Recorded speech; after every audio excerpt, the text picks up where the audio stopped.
What's happening, everybody? Justin, Bridgewater's finest on YouTube, Blockbuster_guy on Twitter. Again, it's way too hot outside to be brought to you by Nerd Tease, but don't worry, the Nerd Tease is coming back. Hopefully if we get an NFL season, but we'll cross that bridge when we get to it. Welcome to the first round predictions for the 2020 NHL tournament to award the Stanley Cup. So we'll take a brief look at my results from both the qualifying round and round robin play heading into this first round, as well as, and this is where we will start, we will just say a quick word here on the New York Rangers winning the second phase of the NHL's Dog and Pony Show draft lottery. So the Rangers win the lottery. They get the first crack at drafting Alexis Lafreniere out of the Quebec Major Junior Hockey League. I think Lafreniere is the slam dunk to go first overall. I think it's a failure if any other player happens to go first overall. So look, the Rangers get the first crack at him. The Rangers are really accelerating their rebuild here and retool, or whatever the heck you want to call it. Now, I will say, in terms of the options that could have won the lottery, the Rangers fall somewhere in the middle to me. Luckily, they're not the absolute disaster sandwich that it would have been had the Penguins or Oilers or Leafs won the lottery. And it's absolutely nothing against those teams. That's just a way of me saying, like, look, I don't think really good teams who failed their way into the lottery should have won it. Now, I mean, obviously, if they would have, there's nothing we can do about that. It's the way the setup was. The setup wasn't great to begin with, but the NHL's kind of working with what they have to work with here, and they're kind of working without a net.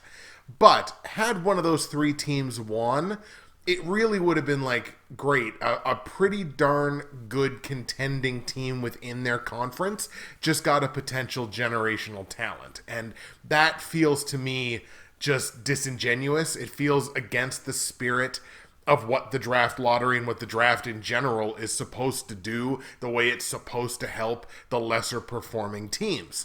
I would rather have a team like the Rangers, who I would say overachieved this year, but are still in this conversation. I'd rather have a team like that win it, even though they're in the Eastern Conference, than have a team who vastly underperformed to be in this conversation to win that pick. So congratulations to the Rangers in winning that pick, and I think there's a really interesting experiment here to be had in trying Lafreniere on the right side. And part of why I say that is the Rangers' left wing depth is really deep. Like, your top two there is pretty solid in Panarin, and I believe Chris Kreider can basically slot in as the second line left winger. Well, now you bring in a player like Lafreniere, but I think if you send Lafreniere to the AHL for his first year, it did great things for Kotkaniemi. It's something that they should really look at, and try him for that first year on the right side. And I just think that would be an option for them to really better deploy a player like this, get him comfortable playing on both sides of the wing, kind of like Ovechkin. He can play either side. He has his preference, but he can play either side. If you develop Lafreniere as that kind of weapon who can play on either wing at the NHL level, that's deadly, and the Rangers are going to be a problem sooner rather than later. Now, on to my results from the round robin and the qualifying round leading into this first round of the NHL playoffs. In the Eastern Conference and Western Conference round robins, I was even money on the games at 3-3, which does unfortunately mean that in both cases, my seeding left a little something to be desired. So in the East, I did take the Lightning over the Capitals, I took the Flyers over the Capitals, and did take the Capitals over the Boston Bruins. Those were the three games that I got correct. The other three I whiffed on. The result of that, unfortunately, is that I was only 1-3 in the way that I picked the seeding. Like, I did have Philly leapfrogging Washington into the third seed, but I had Boston, Tampa, Philly, Washington. So obviously the only one there that I actually got correct was the Tampa Bay Lightning, remaining the number 2 seed in the East. On the West side, I got Vegas over Dallas, Colorado over Dallas, and Dallas over St. Louis. So kind of the same as, Washington and Dallas were kind of the same there, where I got 2 of them correct in that team losing and 1 correct in that team winning. So again, same deal in the Western Conference. My seeding picks were only 1 and 3 because I had them staying the same. So the only one that I got correct was Colorado maintaining that number 2 seed. So overall, I was 6 and 6 in the games in the round robin and only 2 and 6 in the seeding. But you know what? I guess I'd rather have the games correct than the seeding be, specifically perfect. So breaking even on the games I feel all right with. And actually some of the final scores I got pretty damn close to. They were like within a goal either way, quite a few of them. I did very well picking the qualifying round in the Eastern Conference. I did correctly get Montreal over Pittsburgh, which is obviously the surprise of the first round. I correctly got Carolina over the New York Rangers, even though I didn't pick a sweep. And I did get the New York Islanders over the Florida Panthers. The West, I struggled with comparatively. I only went 1 and 3 in the West, only getting the Vancouver Canucks knocking off the Minnesota Wild. So I was only 4 and 4 in the qualifying round, picking both the Eastern and Western conferences. So basically, I broke even. But the real world results have led us to some very interesting first round playoff matchups, which we're going to get to talk about in the rest of this episode.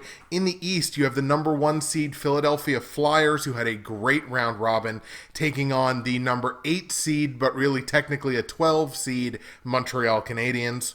We've got the number 2 seed Tampa Bay Lightning taking on number 7, but technically number 9 Columbus Blue Jackets.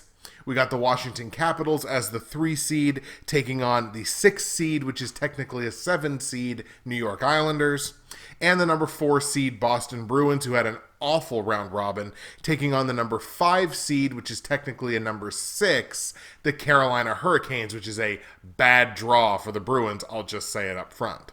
Over on the West, you have basically the same matchup up top. The number 1 seeded Vegas Golden Knights taking on the number 8 seed, which is actually the 12 seed Chicago Blackhawks.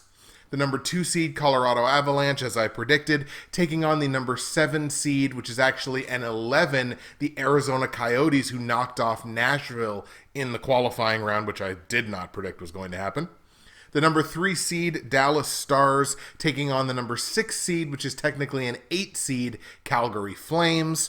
And the number 4 seed, the defending Stanley Cup champion, St. Louis Blues, taking on the 5th seed, which is technically a 7 seed, the Vancouver Canucks.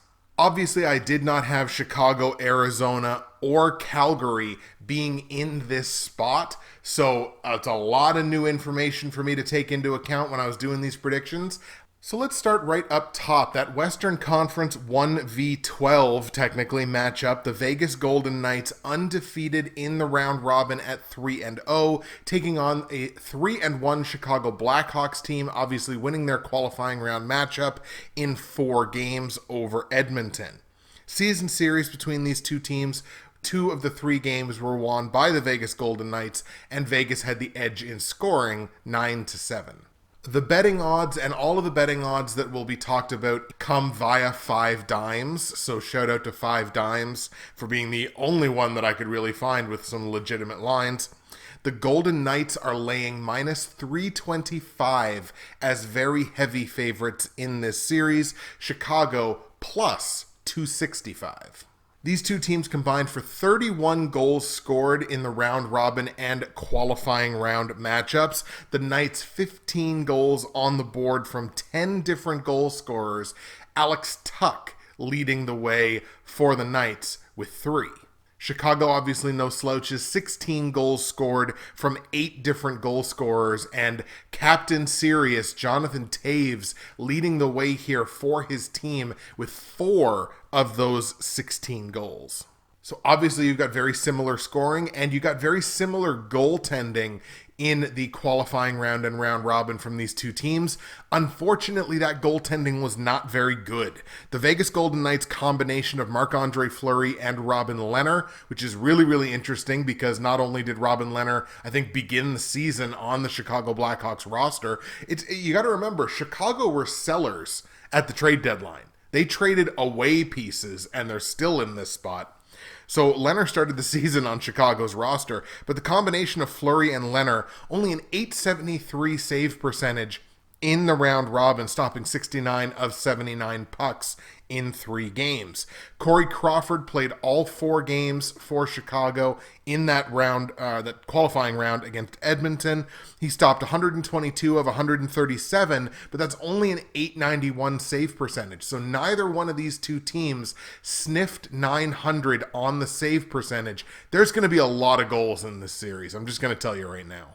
On the analytical side of things, we are going to stick with that Corsi, Fenwick, and PDO measurements from the previous 3 seasons, so back since 17-18. But now that we actually have some results on paper currently, we're also going to incorporate those results. So looking at Corsi, Fenwick, and PDO since 17-18, the Golden Knights have pretty measurable advantages basically across the board, and that only extended into the qualifying round and round robin, which is where I think the Knights have the real lean in this series. So in the regular season results, since 17-18, the Vegas Golden Knights hold a 3% advantage on the Corsi scale. And once again, Corsi and Fenwick are just 2 different ways of measuring possession, essentially. So the Golden Knights, 3% advantage, that's pretty darn measurable, especially over that long period of time. And on the Fenwick scale, the advantage gets larger. It's 4.2%. Now, in terms of PDO, which you can describe as puck luck, PDO is a combination of your team's save percentage and shooting percentage. This is just in case anybody doesn't know what these terms are. So for PDO, let's make it really easy. Let's say your team has a save percentage of 910. And let's say your shooting percentage was 9%. Well, 910, your 91%, plus your 10%, let's do that. 91% save percentage plus 10% shooting percentage, your PDO score would be 101. Which would be a pretty darn good PDO score, like usually a very elite PDO score, and this will come into play here as we continue talking about the series. An elite PDO score over the long term is like high 101, low 102. That's an elite PDO score over the course of, a few seasons. So when you're looking at PDO, again, you're thinking of it as, in very general terms, puck luck. Getting a save when you need it, scoring a goal when you need it. Vegas holds a very, very, very slim advantage over the last 3 seasons over the Chicago Blackhawks in PDO. It's only 0.1%. So they are essentially equal when it comes to their quote-unquote puck luck. However, when you take a look at the results from the qualifying round and round robin, these numbers, all 3 of them, grow in Vegas's advantage. On the Corsi scale, they have an 8.2% advantage over the Chicago Blackhawks in terms of Corsi, a 9.3% advantage over the Chicago Blackhawks in terms of Fenwick, and 0.6% advantage over the Chicago Blackhawks in terms of PDO. So for the analytical, the stat heads out there, the pick in this series should be pretty easy. I'm going to trust those numbers there. I don't have any reason really to believe that Chicago is going to have lightning strike twice here. The Vegas Golden Knights are a much better hockey team than the Edmonton Oilers are. They're a much more complete hockey team, play as a more complete team than do the Edmonton Oilers. So I just don't see Chicago having the same kind of luck. And in terms of getting a GD occasional save, I'm going to bank on one of Robin Leonard or Marc-Andre Fleury, whichever one of them it happens to be. I'm going to bank on one of them getting the big save over Corey Crawford because I've just seen it more recently. I've seen at least one of those goaltenders, if not both of them, play at a very high level more recently than I have Corey Crawford. So we're going to lean on the Vegas Golden Knights here. I think this one is probably the layup of the first round. So we're going to take the Vegas Golden Knights to beat Chicago. We're going to take the Knights in 5 games. I'm not going to disrespect Chicago and the experience that Chicago team has. And I'm going to pay credit to the fact that they did win that series that not a lot of people expected them to win. So I'm going to give them the credit of taking a game off of Vegas. I just don't think it's going to go much farther than that. Golden Knights in 5. So with Vegas's betting odds there, Vegas minus 325, because I think this is such a layup and probably the layup of the first round, I will bet that even though those are really, really, really high odds. I just feel like making a little bit of money there. So that is a series line that I would bet. Bet the Golden Knights minus 325. Maybe prior to the start of that series, you might see that line come down a little bit. Like if you can get anything in the very, very low minus 300s, like if you can get like a 310 or a 305, feel a lot better about it. But I'm still going to bet Vegas minus 325. Let's take a look at that 2 versus 11 matchup now. The Colorado Avalanche did not lose in regulation in the round robin at 2-0-1, taking on the 11 seed Arizona Coyotes, who did dispatch the Nashville Predators in 4 games in the qualifying round, which I certainly did not think they were going to do. The Coyotes did not lose in regulation to the Colorado Avalanche in this past regular season. They had 1 win and a loss in extra time, outscoring Colorado in those 2 games 5-3. So only 4 goals per game in those 2 games. A little more defensive, a little more nitty. The betting odds here see another heavy favorite like we just saw in the previous series. Colorado minus 290, laying 290 on the line. Arizona at plus 245. So if you really believe in the Coyotes, there's plenty of value on that line. Colorado scored 9 goals in round-robin play, coming from 8 different goal scorers, Jonas Donskoy being the only player on the Avalanche to score multiple goals in round-robin. The Coyotes, 14 goals in that first-round series against Nashville, coming from 11 different goal scorers, with 3 different scorers having multiple goals. Should be a very interesting and hopefully high-level goaltending matchup here as well. The combination of Philip Grubauer and Pavel Francouz for Colorado, stopping 80 of 85 shots in round-robin play, a .941 save percentage. I imagine this is Grubauer's net going forward. However, Colorado's got to feel good about the fact that they've got Pavel Francouz right there who can step in at a moment's notice, and the quality of play I don't think is going to dip very much, if at all.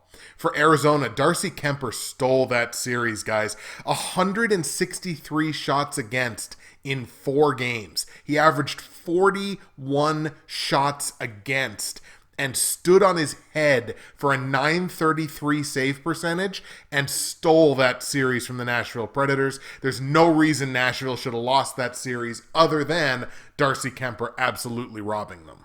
Colorado does have slight analytical advantages here over Arizona over the past 3 seasons. It's only 0.2% and 0.7% respectively on the Corsi and Fenwick scales, so possession is pretty much a coin flip. Where Colorado does hold a pretty significant advantage, however, is in the PDO, or again, quote-unquote puck luck, 1.7% higher on the PDO scale than is Arizona. Colorado just gets those big moments a little bit more frequently. Now, not to overreact to a very small sample size of 3 and 4 games respectively.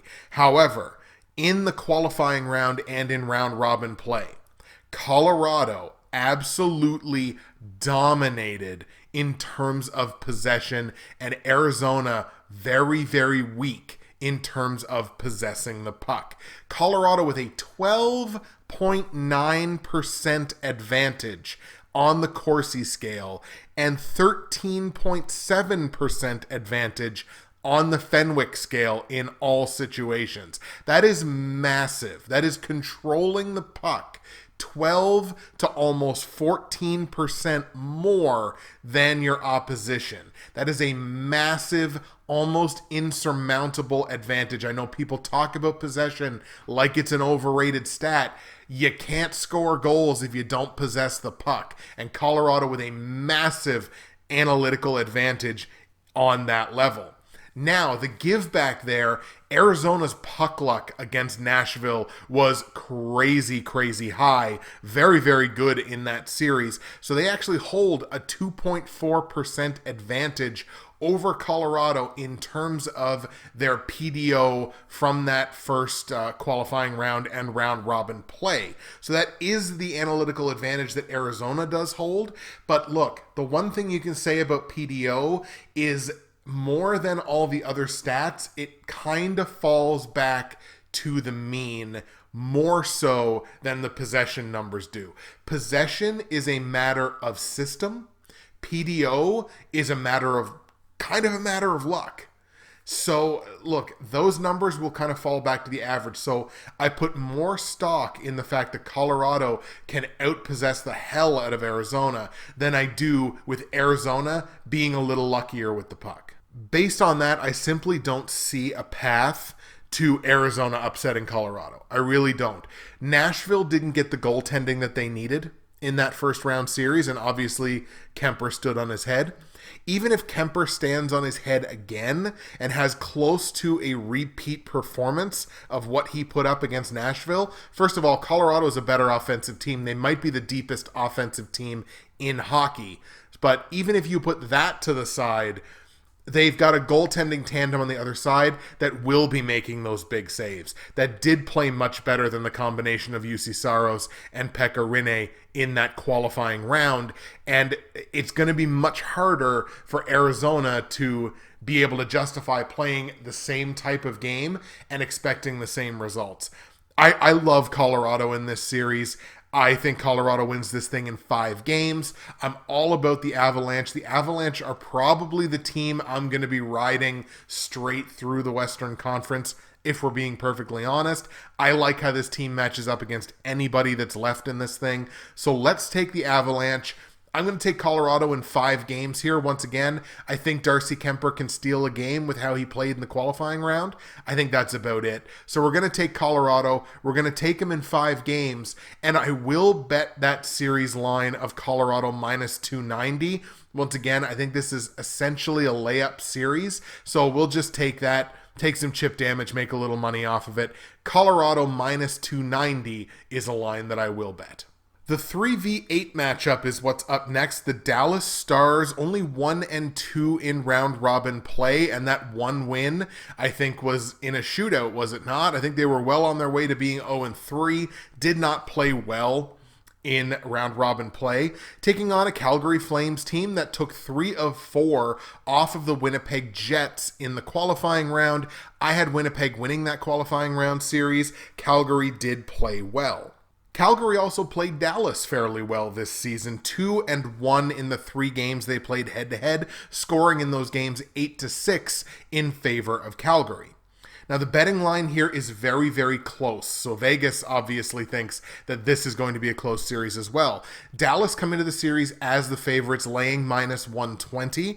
However, Calgary is plus money right now at plus 100 on 5 dimes. I know last night this line was minus 115, minus 105. So as of right now, you can get the Flames at plus money. Dallas only scored 4 goals in those 3 round robin games, coming from 3 different goal scorers, with Joe Pavelski being the only forward, the only skater who chipped in multiple goals with 2. Calgary put 16 goals on the board on Connor Hellebuyck and the Winnipeg Jets in 4 games. They came from 11 different goal scorers, 5 of whom had multiple goals in that series. An incredible, balanced offensive performance from a Calgary Flames team that got production from all over the ice. In terms of the goaltending, Dallas's goaltending was okay. Anton Khudobin played 2 of the 3 games for Dallas. Ben Bishop only got in to play 1. The combination of the 2, they stopped 86 of 95 shots. That's only a .905 save percentage. So it is above 900, but in terms of NHL numbers, that's pretty below average. Like I'd say that's almost mediocre, a .905 in, the highest level of hockey.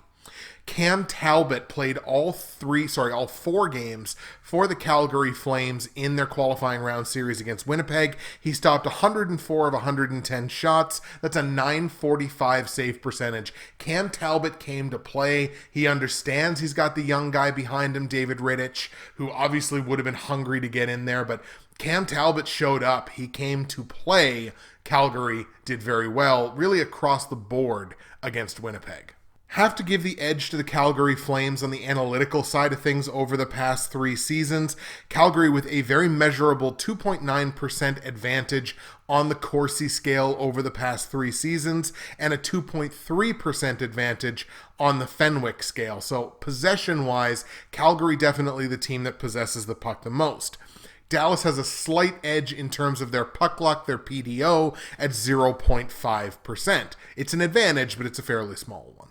And obviously, in qualifying round and round robin play, given that the Dallas Stars did not play very good for the vast majority of the round robin, those advantages really skyrocketed. The Calgary Flames with an 8.9% advantage on the Corsi scale so far in qualifying round and round robin, and an 8.1% advantage on the Fenwick scale. Those are very significant advantages in terms of possession. So, I mean, look, if Calgary can even possess the puck 3% more than the Dallas Stars do, that really puts Dallas behind the 8 ball, especially where they struggled to score goals in the qualifying round.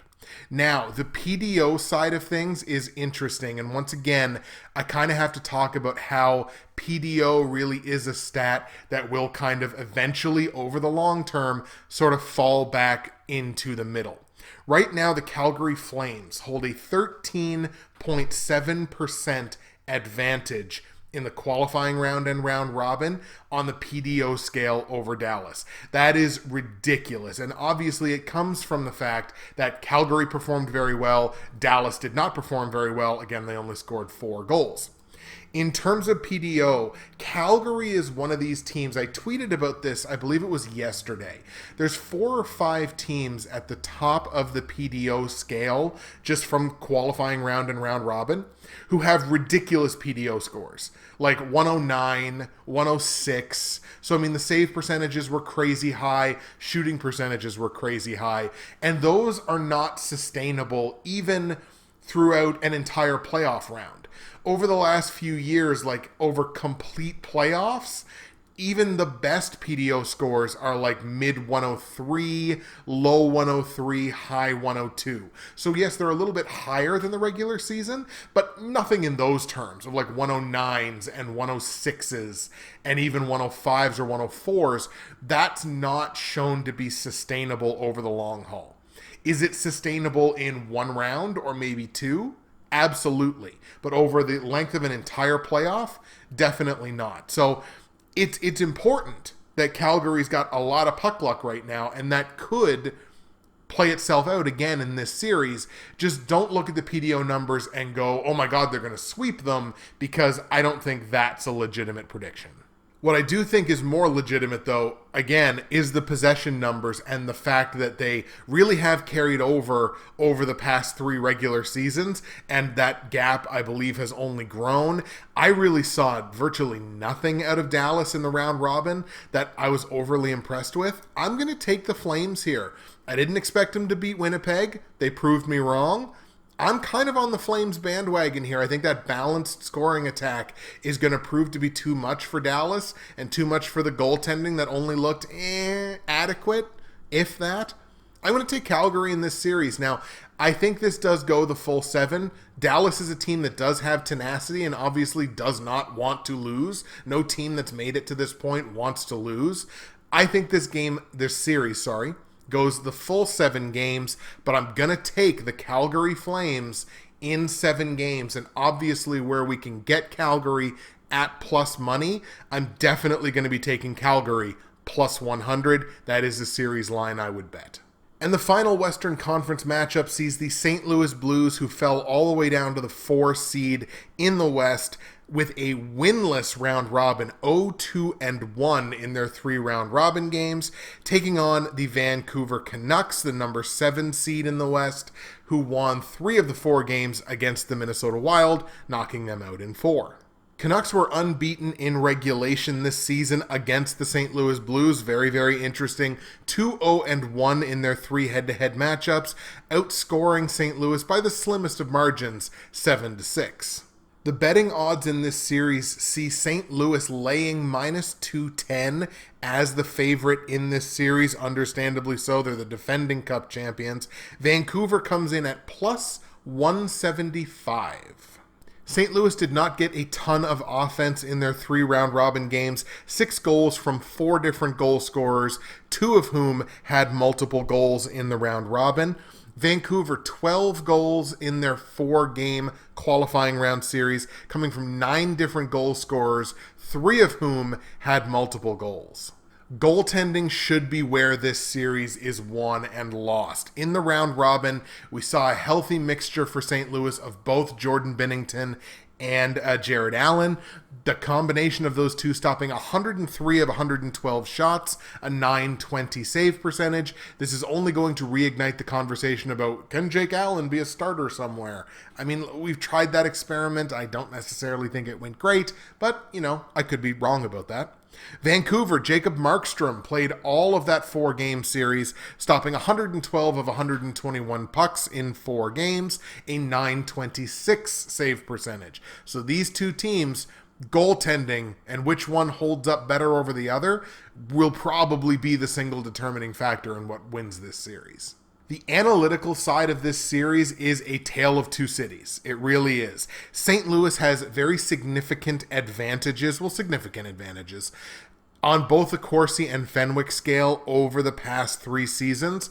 2.9% higher on the Corsi scale and 3.2% higher on the Fenwick scale. So in general, over the past few seasons, the Blues definitely a team that control the play, possess the puck much more than the Vancouver Canucks do. St. Louis also has a marginal advantage in puck luck or PDO at 0.3%.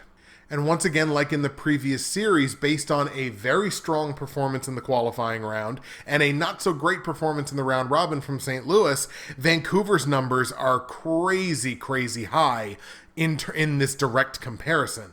Vancouver plus 11.5% on the Corsi scale and plus 10.6% on the Fenwick scale so far in qualifying round and round robin play. They also hold a 2.4% advantage in PDO.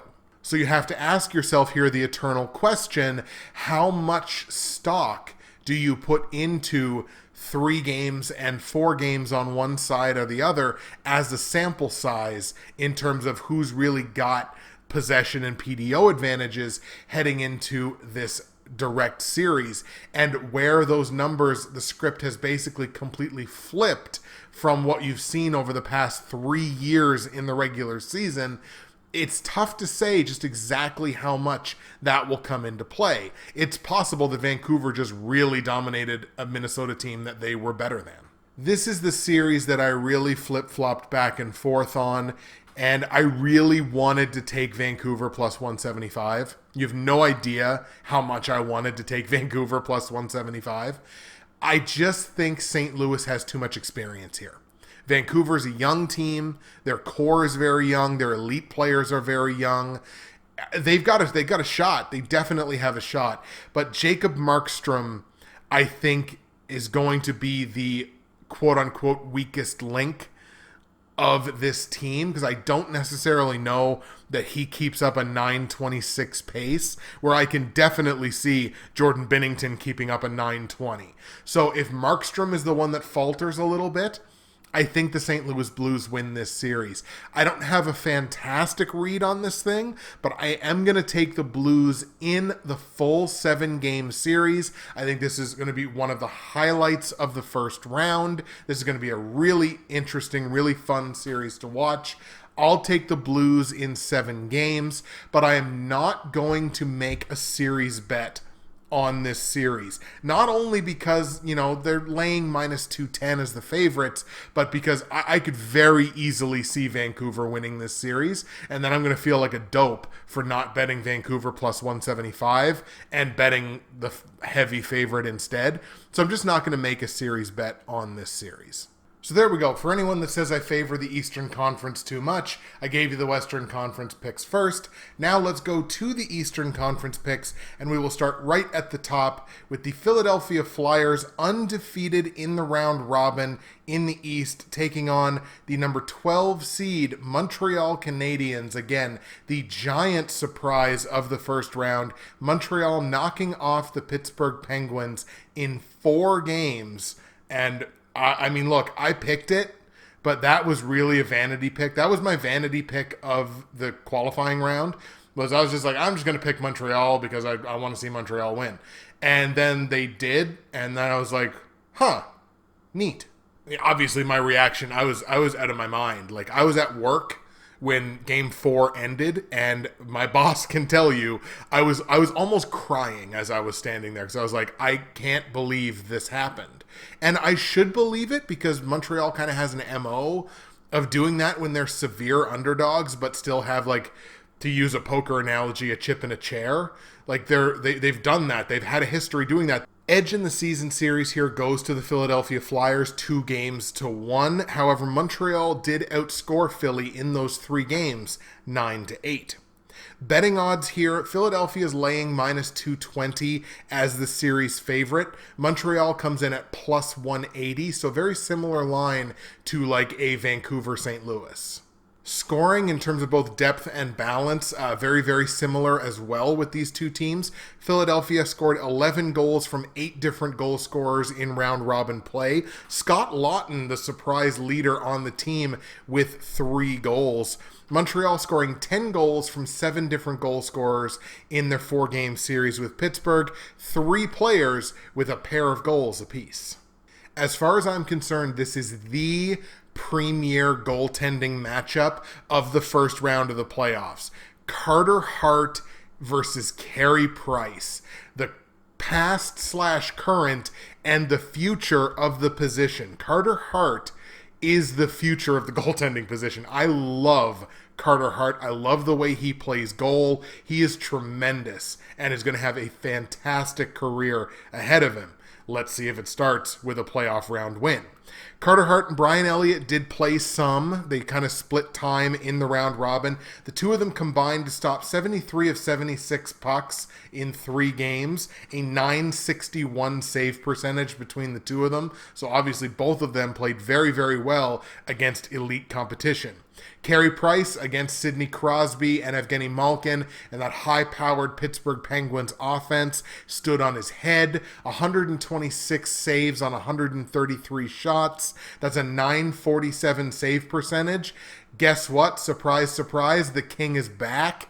That's 2015 Carey Price. That's 2014 Carey Price. That's the Carey Price that I remember. And when he's rested, holy cow, he played incredible in that series. He's going to have to do it again.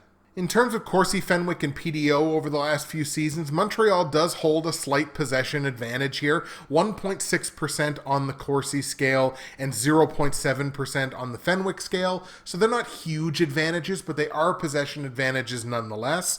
Philly with the PDO advantage over the last few seasons of 1% even over Montreal. Now, so far in this qualifying round and round-robin play, Montreal has held serve on their Corsi advantage. It's only 0.7%, but it is still a possession advantage there. However, Philadelphia has flipped the script on the Fenwick scale. 1.1% advantage does Philly have over Montreal. And in the PDO is where there's the biggest analytical advantage between these two teams, and it's in favor of Philadelphia, because Philadelphia's PDO, again, Philadelphia was one of the ridiculously high. They might even be the number 1 PDO team through the qualifying round and round robin. I believe they are somewhere in like 106 or something like that. So Montreal's PDO was average. Philly's was just off the charts incredible. So they have a 7.1% advantage on the PDO scale, which is very measurable. But once again, numbers like that not necessarily sustainable over the long haul. Can it be extended from one series to two? Definitely. Now, obviously, this is the series that I will be watching the most closely. It's one that I genuinely think could go either way. Montreal had success against this Philly team in terms of scoring goals against them in the regular season. I think Montreal matches up with Philadelphia very well. But where I think Philadelphia is better prepared to handle Montreal is in the speed element. I don't think Pittsburgh was necessarily built to combat the speed that Montreal might be one of the fastest teams in the league. And they used that to their advantage very clearly in that opening qualifying round. Now, I don't think they'll be able to use their speed in the same way against the Philadelphia Flyers. And I think the Flyers are just simply just better equipped, especially defensively. They're just better equipped to face Montreal, and with obviously Carter Hart playing incredible goal, this will just be an absolute, it's, to employ a term, it's going to be quote-unquote goaltending porn to watch this series, because these two guys are going to be phenomenal. Look, I have to take Philadelphia. I have too much respect, and it's not that I disrespected Pittsburgh and don't have respect for Pittsburgh.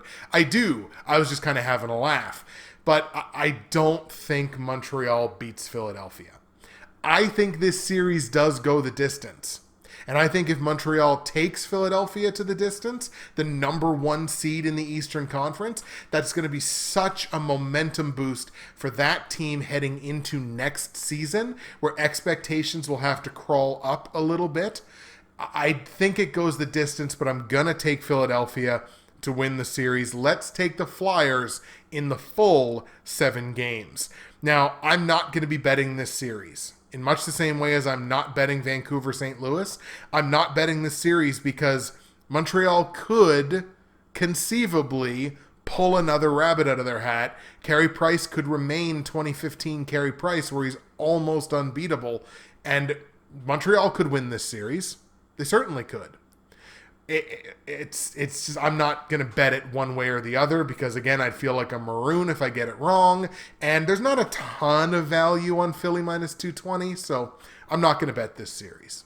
Let's go to the Tampa Bay Lightning now, 2-1 in round robin play, but certainly limping into this first round matchup, taking on the Columbus Blue Jackets, who beat the Toronto Maple Leafs in a very thrilling Game 5. They won that game 3-0 over the Leafs. Columbus comes in, taking on Tampa, a rematch of their huge upset sweep of the Tampa Bay Lightning last year. These two teams only played one time in the regular season, Tampa Bay exerting a very small measure of revenge, winning their only matchup 2-1. Tampa comes into this series laying minus 230 as the betting favorite. Columbus comes in at plus 190. The Lightning only scored 6 goals in their 3 round robin matchups. Tyler Johnson leading the way with 2. They got those 6 goals from 5 different goal scorers. And it's kind of a trend where a lot of the teams that played the round robin, the conversation here, the meta is that like, oh, the teams that played in the round robin, they weren't really playing 100%. And if they weren't, that's their fault because they have to get ready for this. If only Philadelphia and Vegas were playing at 100%, that's the fault of the other teams that were in the round robin. So I'm not going to give teams credit for, oh, they weren't playing at 100%. If you want to do that, feel free. I'm not giving teams that much credit after being, on a 3 to 4 month layoff. Columbus scored a dozen goals in that 5-game series against Toronto, those goals coming from 9 different goal scorers. Pierre-Luc Dubois leading the way with a hat trick. I believe it was in Game 4 or Game 3 of that series against Toronto. Another excellent goaltending matchup here in tandem certainly with Columbus, but Tampa Bay, Vasilevsky played all 3 games. Stopped 82 of 89 shots for a .921 save percentage. He obviously did not miss a beat. The combination of Eunice Korpisalo and Elvis Merzlikins did play well against Toronto. They faced a ton of puck in that series. 179 saves on 188 shots, a .952 save percentage against a very good offensive team in Toronto. Corsi, Fenwick, and PDO over the last few seasons, Tampa Bay holds a marginal advantage of 0.5% on the Corsi scale. Columbus holds a marginal 0.8% advantage on the Fenwick scale. In terms of PDO, puck luck, Tampa's got the big edge here over the last few years, a 2.9% advantage on the PDO scale. That is significant. Now, despite only winning 2 of their 3 games in the round robin and only scoring 6 goals, the possession numbers for Tampa Bay looked very, very good in the round robin. A 3.8% and 3.2% advantage, respectively, on the Corsi and Fenwick scales over the Columbus Blue Jackets. Columbus is a puck possession team, so the fact that Tampa Bay could have that measurement of an advantage over them, they got to feel pretty good about that. Now, Columbus did flip the script in terms of PDO. They did get pretty lucky on some of their shots in that series against Freddie Anderson and Toronto. A 3.2% edge for the Blue Jackets in terms of PDO. And obviously, when you score 12 goals, your opponent only scores 6, your PDO is definitely going to be higher. There has to be an emotional element to this series, especially for the Tampa Bay Lightning as they're coming in understanding that this team, obviously not with all of these pieces, but this franchise swept them clean out of town in the playoffs last year, and it had to be embarrassing for them. Obviously, this Tampa Bay Lightning team, their aspirations are the Stanley Cup, and they should be. I guess everyone's aspirations are the Stanley Cup, but their very real, tangible goal is the Stanley Cup. And, they had to be embarrassed by what happened last year. So they're coming into this series with revenge on their mind. And given that Columbus got taken to the limit by a Toronto team that is very, very flawed, on paper, you got to believe, once again, Tampa should win this series in maybe 5. But again, they're limping into this series. We don't know when Steven Stamkos is going to play. All we know is he's not playing in Game 1 because that's already been announced. We don't know when Victor Hedman is going to play in this series. He is still considered, I think, doubtful for Game 1 and highly questionable moving forward. If Stamkos can't go, I think Tampa's better equipped to make up that difference. If Hedman, who is an elite defenseman in this league, if he's not ready to go, it's very difficult for Ryan McDonagh to try to replace the offense and replace everything that Victor Hedman brings to the table. It's a lot more difficult for Tampa to replace that. I still think Tampa wins the series. I'm going to take the Lightning in 6 games. This is a series that is going to be hard fought. It's going to be emotional. These two teams don't like each other. And I don't expect them to like each other. I don't expect them to magically be sending each other Christmas cards. So it's going to be a hard-fought series, and how quickly Stamkos and Hedman come back into the lineup for Tampa Bay is going to dictate a lot. I am going to take Tampa. I'll take Tampa in 6 games. I am not, however, betting this series, just because there's too many variables, too many unknowns for me. I'm not sure how one team is going to look, missing 2 of their biggest pieces. I have all the faith in the world in Andrei Vasilevsky to be the better goaltender in this series, but I'm just not going to personally bet it. Just too many variables for me. So that's 3 series so far, I believe, that I'm not going to bet. Our penultimate series sees the Washington Capitals at an even 1-1-1 through the round robin as the 3rd seed in the East, taking on the number 7 seed New York Islanders, who dispatched the Florida Panthers in 4 games. I felt like it should have been a sweep. However, they were very clearly the better team right from when the puck first dropped in that series. This was a very high-scoring regular season matchup. These two teams actually got to play each other 4 times in the regular season. They each won 2 of those games, and the other 2 were lost in regulation. They combined for 28 goals in those 4 games. 7 goals per game. Like, that's a lot. And scoring was even, 14-14.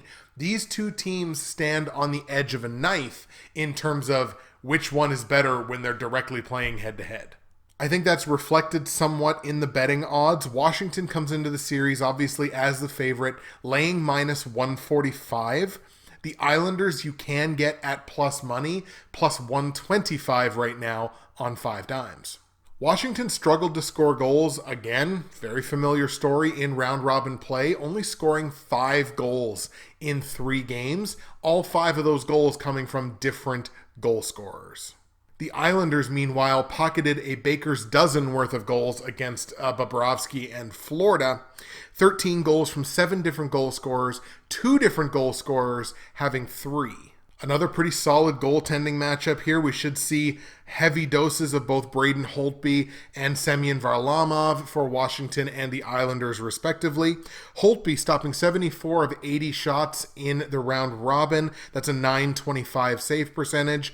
And Varlamov with a .932 save percentage, stopping 96 of 103. Once again, it's a tale of 2 cities on the analytical side here. Over the past few regular seasons, Washington holds a pretty measurable advantage, 2.1% on both the Corsi and Fenwick scales, so in terms of possession, and they also have something of an advantage in terms of PDO puck luck, 0.4%. However, in these playoffs, again, a reflection of one team that played well, one team that really didn't in the round robin. You've got the New York Islanders with a 2.8% advantage on the Corsi scale, 4.4% on the Fenwick scale, and a measurable 5.7% in terms of PDO. However, the Islanders are one of those teams that have a crazy high PDO from the first round that will fall back down to the norm over the length of time. So obviously these are 2 teams that know each other incredibly well, 2 teams that play a lot against each other, 2 teams that play each other very well. And I like the underdogs. I like the New York Islanders in this series. I genuinely think that they play the type of game, the smothering defensive game, arguably one of the best utilized 4th lines in hockey, where you just send your 4th line out there to grind down the other team's top 6. And over the course of a full series, as long as Semyon Varlamov holds up, because remember, Braden Holtby, yes, he had a good round robin. Braden Holtby was benched earlier this season. Like, Ilya Samsonov played big chunks of this year. He's not available for them. It's Holtby all the way. And I think that happened, a year or 2 ago as well, where, there was question marks about Holtby, and then he willy-nilly went and won a Stanley Cup. So maybe it's bad business to bet against Braden Holtby. But the goaltending has to be what holds up for the New York Islanders. If Semyon Varlamov can duplicate what he did against a Florida Panthers team that, look, Florida has a lot of offensive weapons. They're not a good team, but they have they had a lot of offensive weapons. That's a team that can score some goals. I would argue that they had more scoring depth than a team like Toronto. That's a team that can score some goals, and Semyon Varlamov held them to 7 in 4 games. If Varlamov can repeat that against another team, very deep in terms of scoring, didn't show it in the round robin, but very deep in terms of their scoring, the Islanders can definitely win this series. And I think they're going to. I'm taking the upset here. I like the New York Islanders to upset the Washington Capitals in the first round, and I'm going to take the Islanders in 6 games. So obviously you get the Islanders at plus money with a betting line of plus 125. I will be betting that series. Islanders plus 125. Islanders take it in 6. And here we go, folks. We have reached the end. The final series we're going to look at, the Boston Bruins, the number 4 seed, plummeting all the way from the number 1 seed with an 0-3 performance in the round robin, taking on the Carolina Hurricanes, who swept the lottery-winning New York Rangers out of the qualifying round. Boston's obviously coming into this series beaten up. They were not at full health in the round robin. So, I mean, look, again, maybe you can give more credit to, teams weren't playing at 100%, blah, blah, blah. Maybe there's something to that. I just think it's too easy. I just think it's too convenient of an excuse. They won the only head-to-head matchup 2-0 against Carolina in the regular season. The betting odds are fairly close on this series. Boston comes in as the favorite, laying minus 155. Carolina at plus money, plus 135 on the 5 dimes betting line. Boston only scored 4 goals in 3 games in the round robin. Chris Wagner leading the way for the Bruins with a pair of goals. Carolina, meanwhile, scoring 11 goals from 7 different goal scorers, with 2 forwards scoring 3 goals apiece. The goaltending matchup here is night and day, and this is why I'm really nervous for the Boston Bruins and really nervous for Bruins backers. Because look, if the goal scoring simply wasn't there, but the goaltenders were playing on point, then it's like, okay, I kind of get that. The goaltenders weren't even on point for Boston in the round robin. The combination of Tuukka Rask and Yaroslav Halak stopping 80 of 89 shots, that's only an .899 save percentage. That's not good enough in the NHL.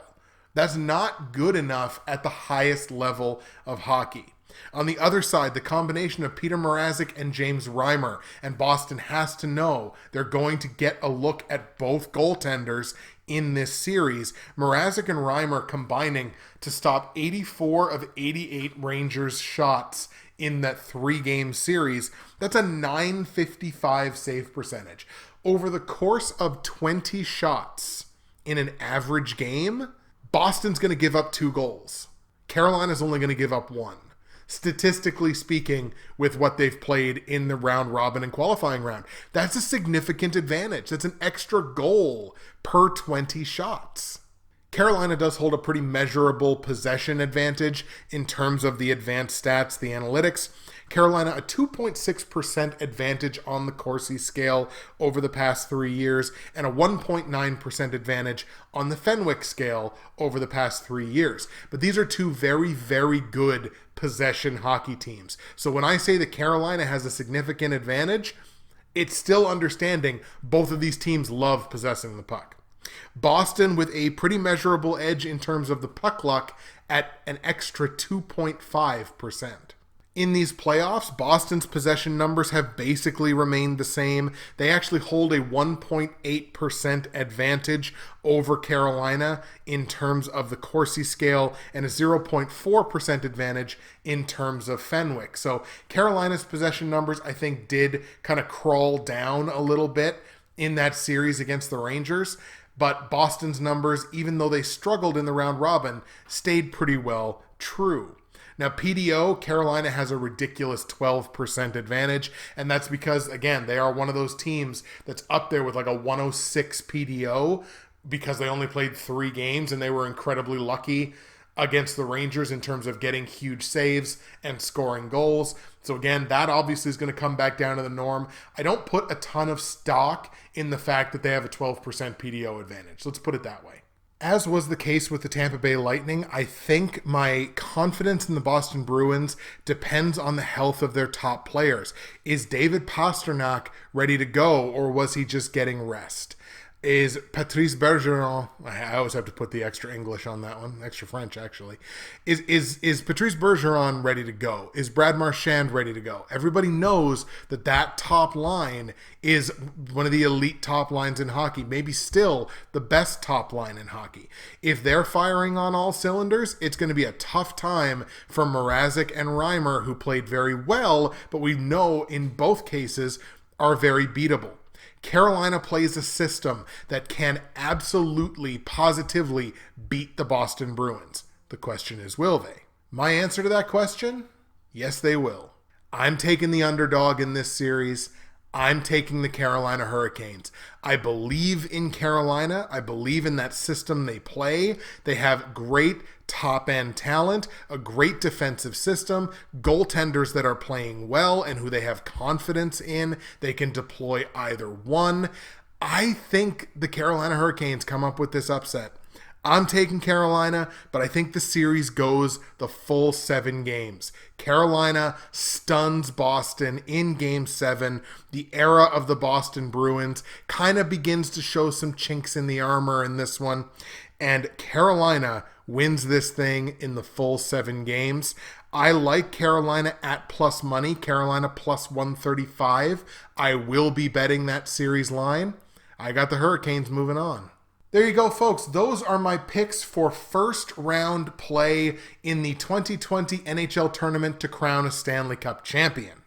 So, once again, the predictions. On the Western side, I've got Vegas in 5 games over Chicago, Colorado in 5 games over Arizona.